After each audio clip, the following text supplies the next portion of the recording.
I'm here with Elliot Grant, the impressive developer behind Prismata. He successfully raised 140,000 Canadian dollars on Kickstarter and is an absolute master of free marketing on Reddit.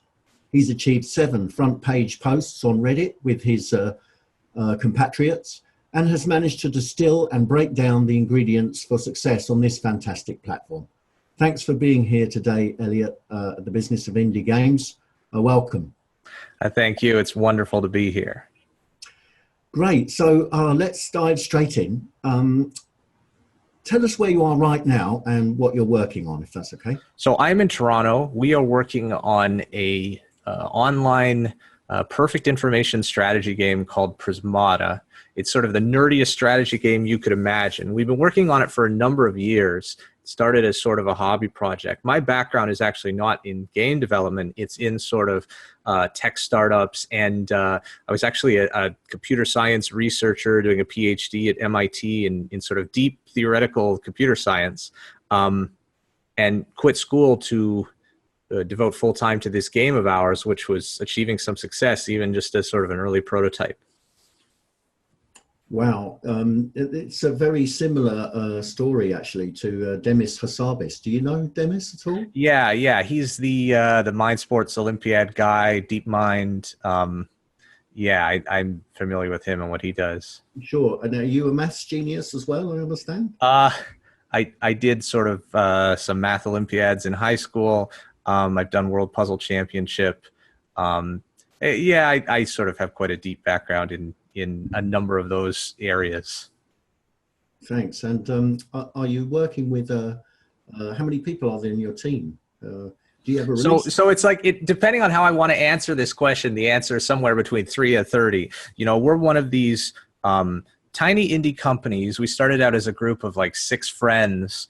And sort of some of them were in school at the time, and they've sort of gone back to do a PhD or worked at the company full time for a year or two.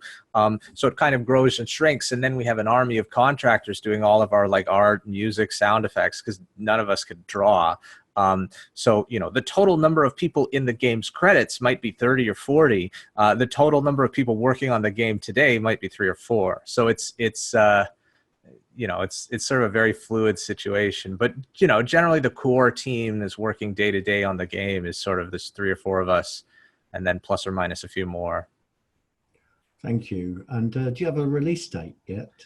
Right. So we're already on Steam in early access, and we've sort of been available as an alpha for a number of years. As for when we will transition from the early access to full release, it's probably like Q1 next year or maybe Q2. I don't know. Right. Wow. We're still like releasing more content for the game and developing things more and working on localization and sort of foreign publishing stuff. So, you know, we're planning on it coming together in the next half year or so. And how have you found the experience of early access? It's so weird because like we were in alpha for a long time before then, and it was immensely useful for us in working on the game. Because like our game specifically is one that requires so much balance tweaking. You know, it's sort of, imagine Hearthstone with no randomness and think of how much balance tweaking you would need in order to make the game playable at all without, you know, every single time you sit down to play it just being degenerate and kind of, you know, dominant strategies that automatically win all the time. So the sort of alpha portion for us has been immensely important in getting large numbers of games played so that we can review the stats and make changes as necessary, as well as just tons of player feedback. And also, you know, just like scaling our servers and working on the new user experience and all that type of thing. I don't think we could have done it as well as we did if we just kind of, you know, did a full release on day one and that's it. So I think like gradually growing our audience from a small closed alpha to sort of Kickstarter group and then a larger open alpha and then going on Steam in early access and then eventually to full release in a number of languages. It was definitely the way to go for our type of sort of systems-based game. Great. Yes, thank you. That's really helpful. And so to promote that on the different platforms like Facebook and YouTube, Google, Reddit, how have you found that user behavior changes across those various platforms? I mean, Reddit is so special in the way that users interact with content.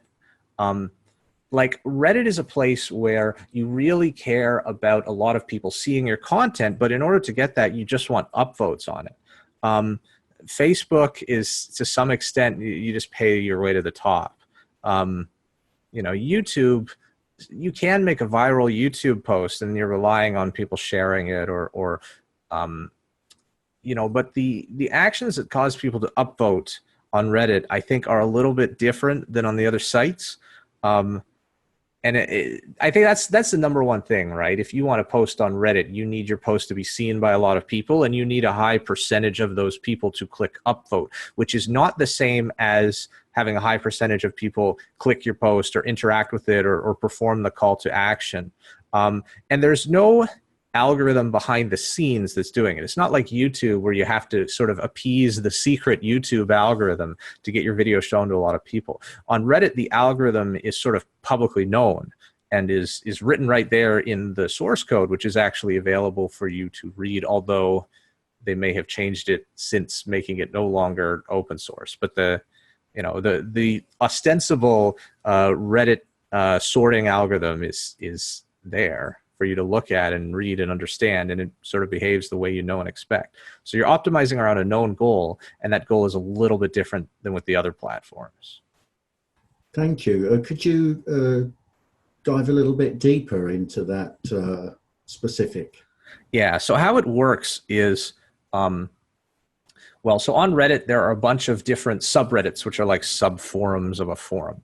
And when people visit the site, if they have an account, then it will show them content from the various sub-forums that they are on. If they don't have an account, then it will show them stuff from like the r/popular page or the r/all page, which basically mean sort of the mainstream Reddit content that is shown to everybody, which excludes some subreddits that they deem either politically unsavory or adult content, or also some type of just really niche content that they don't want to be showing on their front page. And this actually includes a lot of gaming related content. Like, you will not see a League of Legends post on the Reddit front page because the subreddit is marked as having content that is not general enough for everyone to see. So that sort of explains what content you could see. Now, in terms of which posts you actually see and how they are sorted, so there's a sorting algorithm, and it's based on upvotes and time.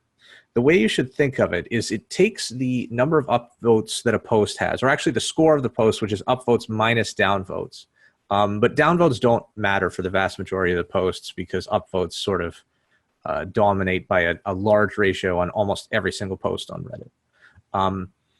So it takes that number of upvotes, it takes the logarithm of it, and sorts according to that with a time decay. And the time decay is something like 16 or 17% per hour. Or I think in what is it? It's like in a period of a certain number of hours, it sort of loses points.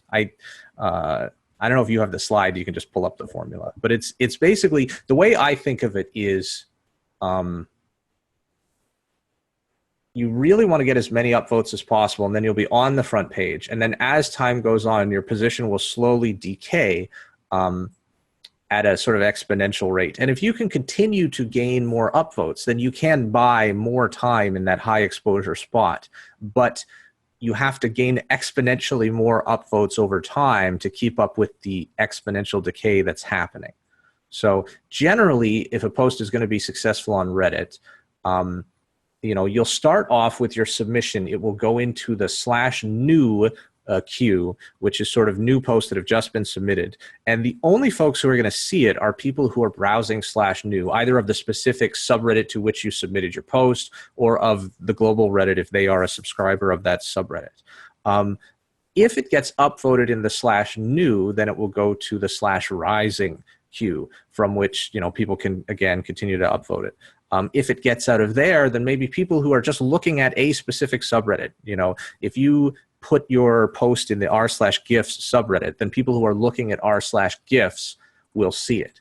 And if it gets upvoted enough in there, then maybe people looking at sort of globally all of Reddit will start to see it. And each one of these stages, there are sort of going to be 10 times more people looking at your post, 10 times more opportunities to receive upvotes. So you'll actually be getting way more upvotes per hour on your post once it hits a prominent spot in the front page. And then it's just the question of how long can you stay there for. So for a good post, you can maybe front page 3, 4, 5 hours after the submission. And if you're lucky, it'll still be there another 3, 4, 5 hours after that, depending on how successful it is.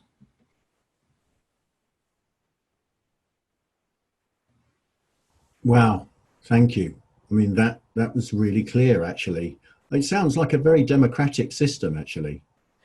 Yeah, it's kind of a little bit cutthroat in that if at any of these phases your post fails to attract sufficient attention, it will just fall off. So if you post, say, like 100 Reddit posts, you know, maybe like 5 or 10, or, you know, if you're really good, 20 of them will do well, but most of the rest of them will get like 5 upvotes because they just never made it out of /new. And in particular, if your post gets early downvotes, then you know, it might just never really make it over that hump where a large number of people are seeing it in a subreddit, where it can then start to attract more attention.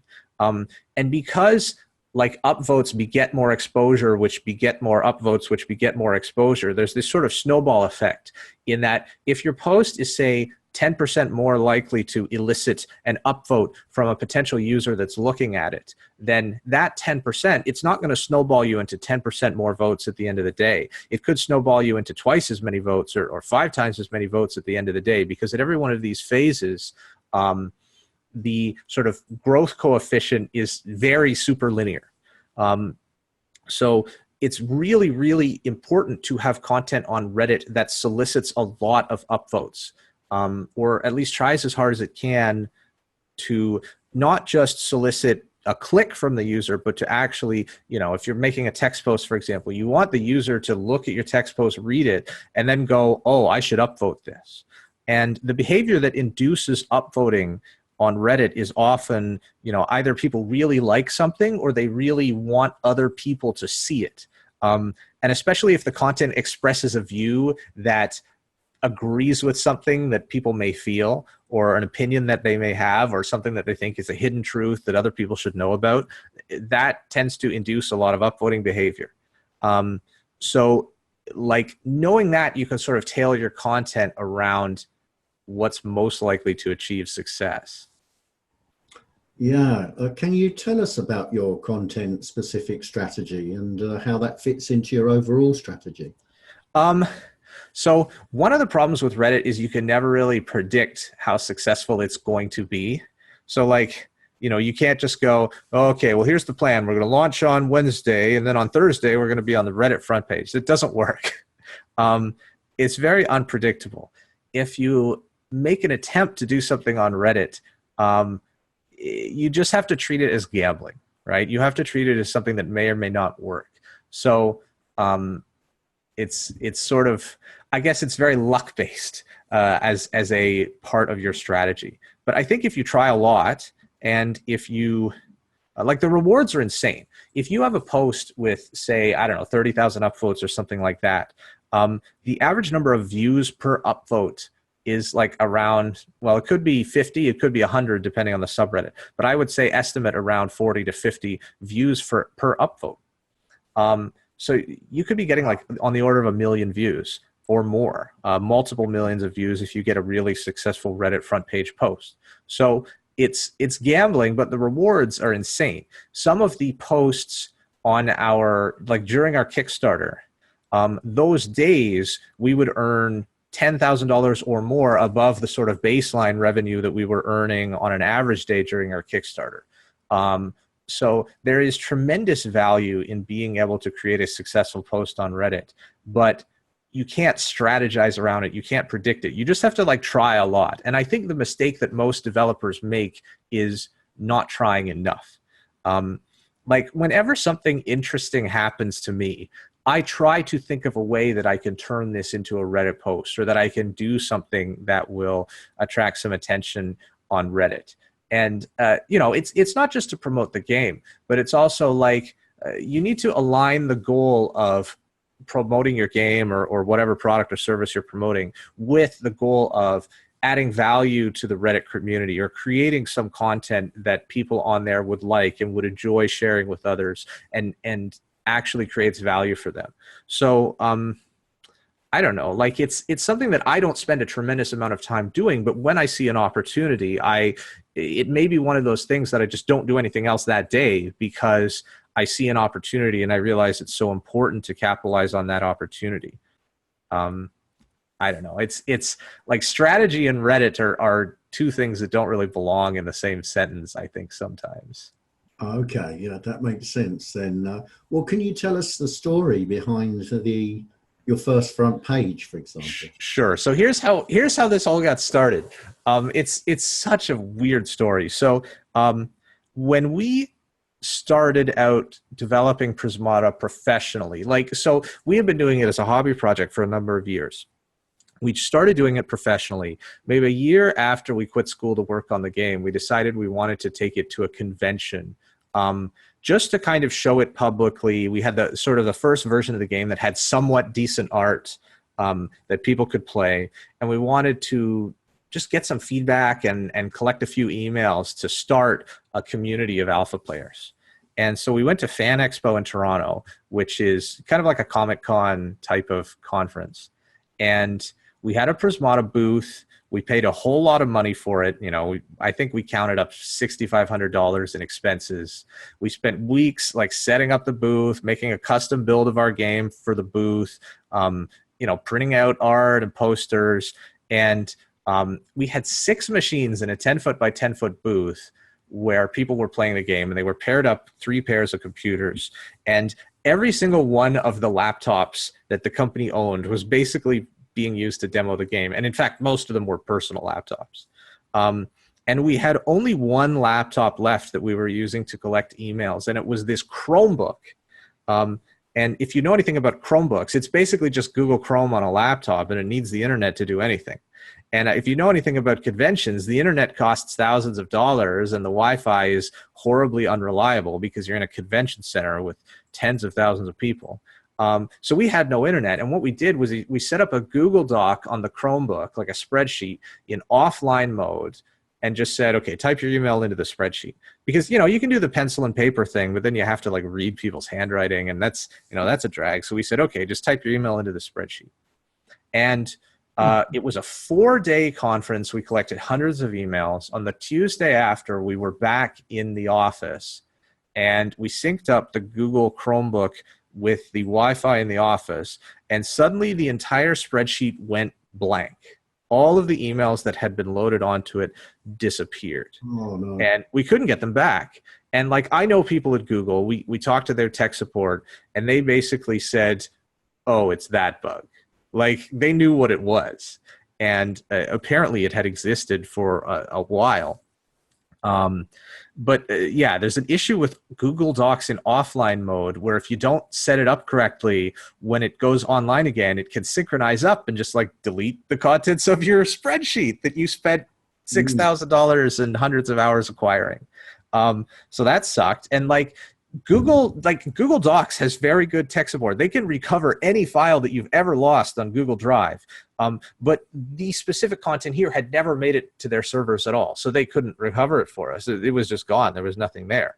You know, we thought about like, there were people who told us, oh, you should like freeze the computer and look at the RAM chips, but they were encrypted, so we couldn't. Like we thought of everything and we tried it. There was no freaking chance. And so this was kind of, yeah, we were down in the dumps for a few weeks. And at some point, I think about 2 weeks later, I posted a Reddit post. There's a subreddit called TIFU, which stands for Today I Fucked Up. And people post stories on there of stuff they did that was bad. basically. So I posted a story on TIFU, and it got a lot of upvotes. Now, I didn't mention the game at all, or like even which conference we were at, but I just basically said like, yeah, we spent all this money going to a conference, and all of the emails got deleted. And it got a lot of upvotes. And so, somebody actually looked through my Reddit history to try and figure out what the game was, because I had, posted about Prismata in the past. They were like, oh, the game is Prismata. Here's a link to their webpage. And our webpage, it had a crappy trailer, and right below it, a little email sign up. And we got like more than 1,000 emails that day, I think, from people clicking that link and going to the email sign up. And eventually I actually edited into my original post, because I realized like, oh, people are not, they're reading this post, and because I was kind of worried if I put a link to the game in the original post, like the mods would delete it or something, because they, it would be spam. But eventually I just edited the website into the original post, because somebody had already posted it anyway. So I figured, well, if people are going there, I might as well increase the chance that more people go there. And they did. And so we had actually got more emails than we had lost. And so that was really exciting, and it was really quite a turnaround from this devastation of losing these emails. But that's not the end of the story. So the next day, that post was reposted on a subreddit called r/bestof. And best of, it's sort of supposed to be the best of Reddit. It's where people post sort of Reddit comments or Reddit content that otherwise wouldn't really be shown to the broader Reddit as, here's an example of something really cool that happened on Reddit. And so the post was something like, game developer explains that they spent $6,500 and 340 hours and on going to a convention and lost all the email signups. Reddit comes to his rescue and gives them, 3 times as many signups as they originally lost, or something like that. Or Redditors swarm his website. It was, it was a title that when people read the title, they thought, oh, wow, Reddit is so nice. And I think when people saw that title and they click the link, and the link is to the self-post of the post that I had originally posted, right? It got a lot of upvotes, and it in fact got way more upvotes than the original TIFU post. At the time it was something like 8,000 upvotes, but it turned out that back in those days, Reddit itself was manipulating the number of how many upvotes something displayed, and the true number of upvotes was more like 30,000, which was a ton back in 2014. So anyways, it hit #1 on the front page, got a huge amount of exposure. We ended up collecting more than 20,000 emails from that exposure. And these were literally people who had gone to our webpage and, either clicked our trailer or just, maybe they just dumped their email into the box out of kindness. I think at some point it became a meme, because like, oh, this guy was down on his luck and Reddit jumped to his rescue, and oh, I'll give you my email too. People were making these jokes. Whatever, here, have my email. Like maybe they had no interest in the game. I have no idea. But I think they were mostly people who at least were somewhat interested in a strategy game. And we started our own Prismata subreddit and told people to go there if they want to learn more about the game. And we got a few thousand signups. It was just kind of like the start of this massive snowball, which resulted in us doing a Kickstarter and having a Prismata community. And it was literally just because of the one front page r/bestof post that got tens of thousands of upvotes and yielded millions of views to our website or something. It was insane. Wow, that really is something. When I think about that, I mean, it's you can't create a disaster every time you need it to get on the top of Reddit. But there does seem to be a sort of successful formula there. What else have you done to capitalize on that or to learn from that? Well, yeah, so we tried to determine whether or not this was reproducible. Now, obviously, yeah, we're not going to create other disasters. You should never try and fake a disaster, for example, because the internet is very good at sniffing out BS, and they'll call you out on it. Yeah. But we did try like posting other content to determine to what extent we were able to get it on the front page. And we waited until our Kickstarter was live because we figured, well, if we want to get millions of eyeballs on our product, it probably is best to do that at a time when people can give us money, I guess. That was our hope. And so we tried, I'll tell you a few of the things we tried. We tried some image posts. The image post that ended up doing the best was just like the animation on our loading screen, which was this weird, mathematically interesting series of pendulums that had like slightly different time offsets and would make these interesting sinusoidal patterns. And what we did to test out if the post was any good was we went to some really obscure subreddits. Like there was one called r/whoa-dude, and we just posted it on there, and it became one of the most successful posts that week or that month on r/whoa-dude. So we figured, okay, people will like it. Let's post it on r/gifs. And so somebody at the company posted it on r/gifs during our Kickstarter. And that one was a little bit trickier because there was no call to action in the post. It was literally just an image. Now, the image did say like loading Prismata underneath the floating balls, but that wouldn't really necessarily cause people to click over to our Kickstarter and give us money. So even though it got, I don't know, on the order of 10,000 upvotes or something like that, it didn't really convert. We tried just doing like story sort of self-posts, like, you know, retelling the same story. We tried just sort of like I posted a Reddit comment in our own subreddit and in response to, I think we created a thread asking people for testimonials. And one guy at the company posted like, these testimonials are amazing, blah, blah, blah. We're so thankful for all you guys. And then I posted a response to that comment, which basically said like, we would totally be dead in the water without Reddit. You know, because literally Reddit saved our company. And I sort of just retold the same story from a few months ago. And that got cross-posted to r/best-of.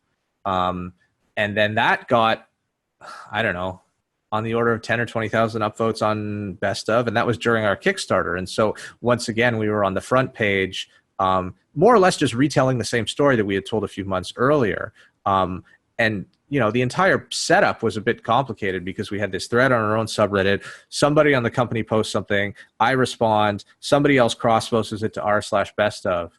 But the end result is, you know, that post had a link to our Kickstarter page and mentioned at the bottom, oh, we're on Kickstarter. And I think we actually didn't edit that into the post until we'd already got a substantial number of upvotes, because we're always worried that like, if the post seems at all commercial, or at all like the person who's posting this is trying to gain from the post or benefit from the post, that sort of puts a damper on how much people are willing to upvote. So there's always this interesting optimization question of like, how strong is your pull to your call to action? But one thing that I definitely think is true is at the start of the day, when you're really trying to get the snowball rolling, you shouldn't have a strong call to action or anything that makes your post seem remotely like a shill post or like a commercial post or anything like that. And then later in the day, once you're on your front page, that is when each marginal upvote matters a whole lot less. And you just care about the exposure at that point, and you want the call to action to work. So we sort of learned a lot about that. I did an AMA thread, which is Ask Me Anything, the day after, I think, one of those Reddit posts. And it actually got a lot of action. I think the title to the thread was, again, concerning like Reddit completely changed my life. You know, and that seems to be a theme that, at least in 2014, people were really happy to upvote because Redditors really liked Reddit and wanted to upvote news about sort of Reddit being a good force in the world, I think. That attitude may have changed a little bit, but you know, that I think one of the most important things in getting a good post title is to, you know, try and elicit an emotional response from the person just from that post title, so that maybe, you know, they could just read the title and think, oh yeah, I agree with this and I want other people to know that this is true, and then they'll upvote it, maybe without even reading the post. You know, at least that's what I would think qualifies as upvote bait. We had a few more this year. There was this occasion when we did we did a free weekend before our software went free to play, and our game became like the #4 game on Steam not because there were a ton of people playing it, but because there were a ton of like Russian bots farming our like Steam trading cards to sell them. And I basically made a Reddit post on r/games explaining like how we got to number 4 on Steam. And I wrote it almost like a mystery novel where like, oh, we found this clue. And then, you know, somebody said, dude, your game's number 1 on Steam. And my jaw hit the floor, right? Like I tried to write it like a really entertaining news piece. And then we revealed at the end, like, oh, this Russian bot site had, you know, like, and I even included some data from Steam, right? Which I think, you know, technically like saying, oh yeah, we knew they were from Russia because we looked at the Steam sort of finance data. That even might be slightly NDA data that we're not really supposed to share. But I think that if you have a really believable story that people can connect with emotionally and say like, you know, oh, this guy's like a small indie game developer and he became number 4 on Steam. Like that is the type of thing that people upvote, right? So we got a lot of upvotes out of that and people found out about Prismata because of it. There was another one more recently, which was basically we caught somebody stealing some of the art from our video game and using it without permission. And so what we did is we just like gave away the art for free and then made a post about it. And yeah, the post got upvoted tons. You know, I think more than 10K upvotes. So yeah, I don't know. Like we just, I don't know. It like these are things that happen to a lot of gaming companies, right? Like I've talked to other game companies for whom they've, you know, became really high on Steam because some Russian bot hacker like decided to farm keys off their game, but they never posted about it on Reddit, right? So I think it's just the sort of day-to-day interestingness that comes as part of like being an entrepreneur, being a game developer, and maybe any kind of inside information that you might have access to. People really want to hear from you. They really want to hear your unique and interesting perspective, especially if it like, you know, confirms with hard evidence something they already believe. For example, a lot of people think that like, you know, Steam is overrun by bots or that, you know, Steam is full of people who are cheating the system, right? So they'll upvote just because it like agrees with this preconceived notion they have. But my number one advice is just like try, like actually post stuff and maybe it'll work. You know, even if 9 times out of 10 it fails, the one time when it succeeds will more than make up for the other times. And also don't be afraid of something going wrong, because if you're a small indie developer, the thing you should fear most is obscurity, right? And in particular on Reddit, if you post something and just nobody likes it or doesn't do well, all that happens is it falls off the r/new. You can even delete it from your post history if you want, but nobody will see it and it won't matter. So just try. There was the Tfue, there was the best of, there was the other best of during our Kickstarter. There was the image post, there was the AMA, there was the Steam thing, and there was the thing I just mentioned where somebody stole our art. That's 7, right? Oh, yeah. Okay, great. So, are there any more? I actually feel like there's probably 1 or 2 more. But yeah, like, I mean, there are tons of other ones that have not been done by us. You know, I think there are a lot of games that post like just GIF animations and they do very well on the like gaming subreddit. The problem with those is that it's very hard for them also to have a strong call to action unless somebody seeing the game is going to become so motivated to, you know, find out more about the game that they'll just sort of search it themselves, which can sometimes work. I remember the what was it called? Road Redemption, this like motorcycle game. They posted this GIF of like a guy just on a motorcycle and like hitting another guy off with a baseball bat and him flying into a truck or something like that. And I remember speaking with the guy who posted it, and he just said like, yeah, just post a lot of stuff and find something that has a spark to it, and maybe people will upvote it. And it was just sort of like the comedic timing of the GIF was so good that people liked it. And I think that type of content is more similar to people who just like post on Twitter a lot, because what causes retweets is very similar in that case to what causes upvotes. What I do is probably a little bit different and probably way too long form for Twitter. But there are many approaches. And if you're really good at getting stuff to go viral on Twitter, there's probably no reason not to also post it on Reddit if you just like, search for the right subreddits, search for subreddits that are large enough such that your content will gain enough upvotes to make it to the front page. In the top 100 subreddits, you can go to a site called Reddit List, which has all kinds of different subreddits, and just find a good subreddit for your content. If you're doing a horror game, post it in r/creepy or something like that, or r/WTF, and maybe you can, get some upvotes from that. You don't have to post in gaming subreddits. And in fact, for my type of content, I almost never post in gaming related subreddits because they tend to be just full of like either memes and jokes, or they're too small to matter. So I don't know. There's so many different things you could try. I can't really say what the best thing to try would be, but we've tried a number of different things and most of them seem to work. And what about just genuinely asking for help? If you need a beta testing community, is Reddit a good place to do that? You can do that if you go to like the r/game dev or indie gaming subreddits, but don't expect to get thousands of upvotes. Because one, those subreddits aren't really that popular. And two, like, unless your content itself is sort of upvote bait, it's not going to solicit enough upvotes to carry it outside that community, right? So, like, I don't really think of Reddit as a place to do that sort of like small type of community growing things. Like on Twitter and Facebook, everybody's all about like, oh, increase the number of followers and subs you have, right?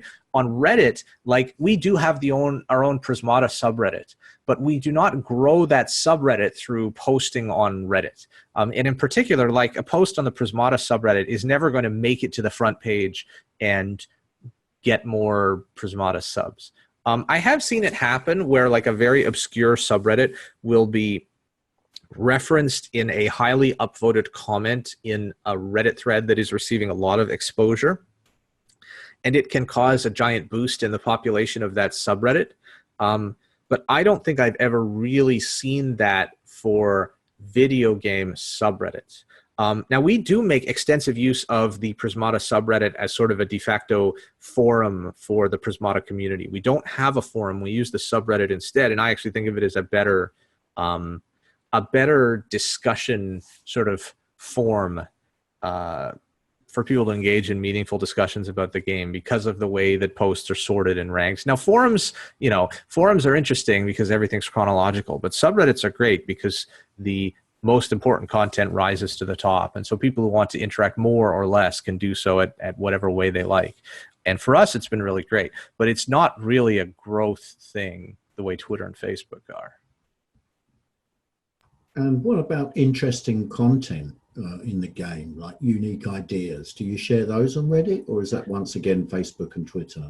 So it depends what our goal is. If our goal is to solicit feedback on something, then I will, if it's like a quick thing, I'll post it in our Discord, which is more of an immediate, like fast, 10-minute turnaround type of thing. If it's like something really long and involved, like, oh, we're thinking of nerfing this unit, what should we do? Then I'll post it on our blog, and generally it will get cross-posted to Reddit by a member of our community, and then that Reddit thread will blow up with a number of comments and replies and people giving sort of more of a long-winded opinion on something. So that's if we're soliciting feedback. If it's just like, here's something we want to show off, I can just post it on Twitter and it'll get cross-posted to Reddit if it's of any relevant value.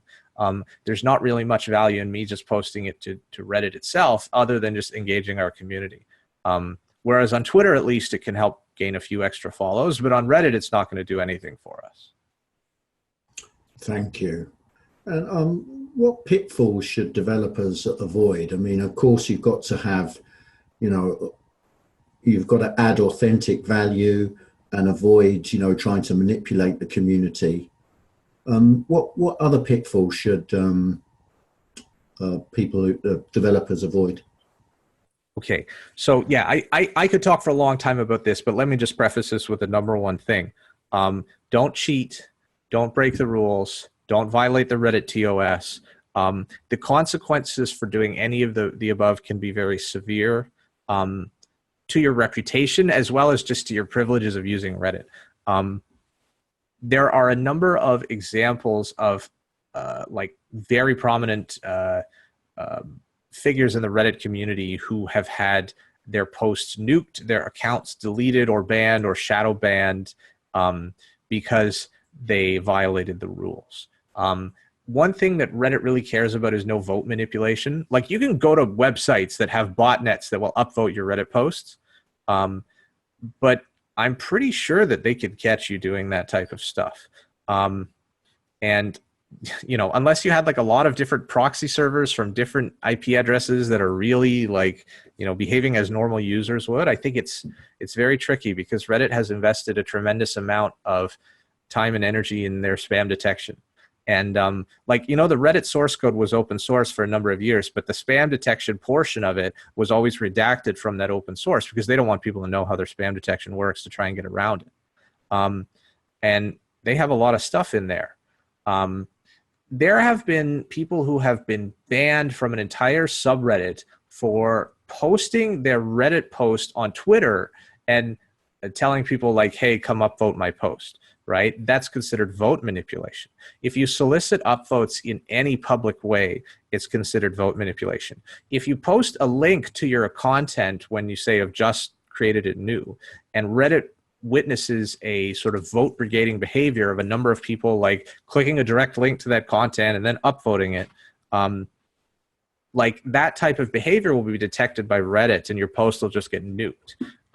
So when we post something on Reddit, I, you know, usually me or somebody in our company or whoever's posting it will just kind of quietly post it at a certain time, and let Reddit work its magic. If you want to get a few initial upvotes to try and get out of the /new part of a subreddit faster, then find a few friends or family members and tell them, you know, don't even give them a link to your post. Just give them a link to the /new queue of that specific subreddit where they can go and they can see that your content is there, right? Which I think is not really violating the Reddit TOS at all, because if, you know, if somebody just decides, it's a nice time to visit the /new queue of this particular subreddit and browse around and upvote what they see and like and downvote what they don't, you know, that type of behavior is acceptable, right? Reddit has a lot of these sort of gray areas, like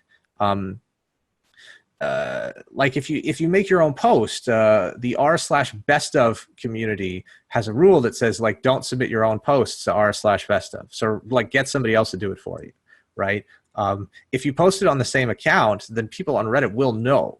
If you post it even on an alternate account that's like known to be yours, right? Then the people will know, and they'll sleuth it out, and they'll report you to the mods, and they'll nuke the post, right? So you know, like, just don't try to cheat, and like, don't do anything that seems too inauthentic or shill, because it just won't get upvoted to the front page anyway. Like, if you have just a straight up corporate shill post, people will downvote it to oblivion. You don't have a chance.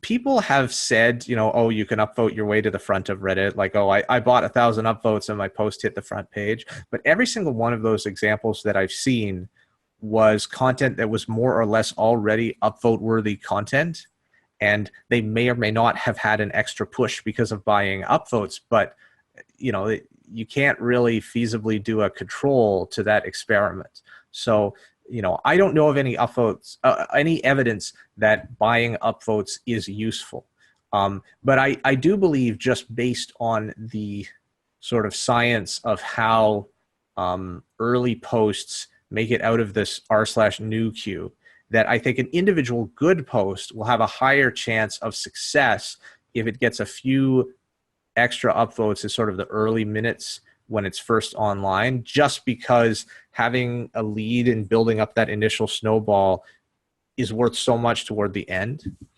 So if you are going to ask your friends and family to help, or to, you know, look at the /new page at a specific time of day, do it right after you post, and probably don't do it in any way that's too extreme that I don't know, that Reddit would detect as spamming. It's a very awkward gray area, and I don't ever want to give anybody any advice that's going to get them into trouble, because there are subreddits that have banned an entire topic from ever appearing in that subreddit ever again. you know, like there is a rapper who's banned from the r/hip hop heads subreddit forever, right? So like all of the hip hop Reddit cannot ever talk about this rapper because they like cheated once on a post, and just like, you know, they wrote "show me some love" on Twitter and linked to a Reddit post or something like that. You know, so you are at the mercy of the mods. Reddit is a police state, and they are the police. If you cooperate and, you know, sort of make legitimately good content that people like, then they're probably not going to give you any trouble. But, you know, just be careful. Don't do anything that seems really sketchy. And I've had a lot of people that they hear me give that advice, and then they say, well, Reddit seems terrifying to me now. I don't want to post anything. But no, you should post. Like the most important thing you should do is post and try to get stuff upvoted. And even if you're like a little bit out of line, 90% of cases, you're just going to get downvoted, or a mod's going to delete your post, or it might not even show up because the spam detection may decide that it's spam before anybody even gets to see it. And then you can move on, or you can repost it under a different account or at a different time, or get somebody else to post it for you, or change the headline, anything. You know, just try again.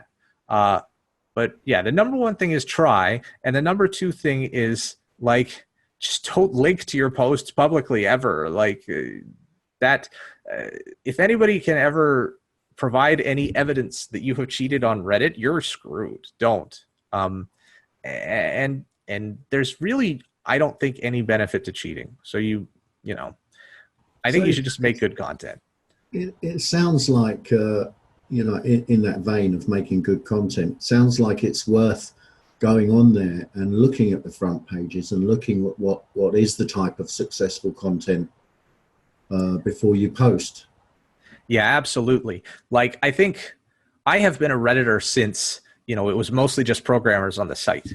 And so, you know, I have this sort of, like, you know how people who are really good at Twitter, they sort of somehow instinctively know like what they should write on Twitter and what their community will like and what will get retweets and whatever. Reddit is the same. And I think that the sort of game development community on a whole is way behind in terms of having that instinct, or having people on their teams that have that instinct of what will do well on Reddit. They're really good at Twitter and not so good at Reddit, whereas a lot of other industries have started to realize that Reddit can be so popular. Like, Reddit's the #4 website in the US in terms of, like, you know, how many minutes per day or something like that people are on the site. Reddit is massive. If you can be on the front page of Reddit, it's worth a lot. And, you know, you should put, I think, more of a priority on being good at Reddit than being good at Twitter and Facebook. Because to me, I think Facebook's a dead platform. I think Facebook is just, you know, how much money can you give Mark Zuckerberg to show your posts to the people who have already followed you, right? Or Facebook is just an advertising platform. You know, and for me, Reddit has been so many orders of magnitude more valuable than Twitter. Like, we would post on Twitter every day for months, and then we would post once on Reddit, and it would be worth like literally 100 times more than all those Twitter posts put together or something like that. So I think Reddit's really important. I think Facebook and Twitter are kind of on the way out, and Reddit and Discord are where it's at. I mean, you know, that is just a fabulous insight that you've given us there. I mean, I've really enjoyed, particularly the last 10, 15 minutes. Well, thank you so much for talking with us today. It's really been wonderful content, and I know our users are really going to love it.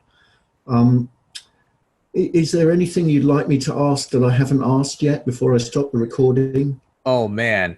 I don't know.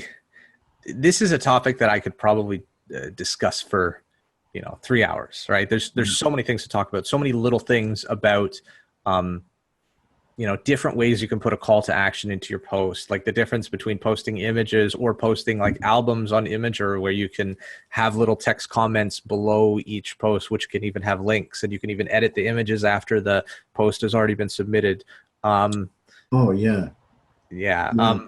There's like, you know, how to do an AMA thread could be its own, you know, 1 hour topic of discussion. But I think, yeah, a very good piece of advice is look at, for any subreddit that you're thinking about posting to, go to that subreddit, look at sort of the top posts of all time or the top posts in the last month of that subreddit, try and figure out the nature of those posts, read the actual comments to try and figure out the thoughts and feelings and attitudes of the subreddits in that community. You don't have to be a well-known person in any Reddit community to submit something that people like. This is kind of one fallacy I've heard. People think that, oh, you have to like be a known figure in the community to post something on Reddit. That's completely and utterly false. You can make a new account, post something. If people like it, it'll get upvoted to the front page. I mean, some subreddits have rules against that. If you try that in the r/politics subreddit, the mods will nuke your post. You need to have like a really old Reddit post with a bunch of karma on it already before they'll even accept your submissions. But in a lot of the subreddits, you know, you can just be a nobody and post something. But like, I think look at what does well, try and pick the best subreddit for your content. If you want something to hit the front page and do as well as possible, I always post it in the morning on a weekday, because I want it to be front paging at like noon Eastern time, Eastern US time. The majority of Redditors are in the US.